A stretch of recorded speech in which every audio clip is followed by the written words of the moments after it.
Hello mga ka-friendship, ako mga pinalanggang mga followers, dali.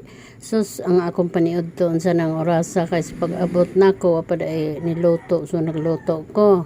Og nagbantay lagi ko, nuhay ko sa akong health, kay wa na.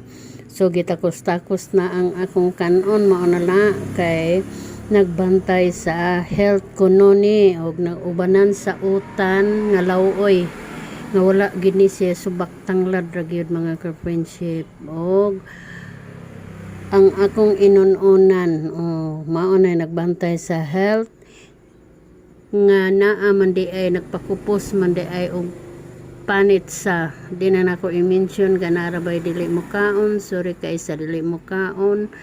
Nagbantay sa health pero naghimog ingon ani mga ka-friendship unsaon pagbantay og mauni, pero kay ako na jung gikontrol ang akong rice. So diara mga unta ninyo mga ka-friendship, mga unta aning akong lawoy, naglawoy jud ko mga ka-friendship. Og mao na to, happy watching mga ka-friendship. I love you all, God bless.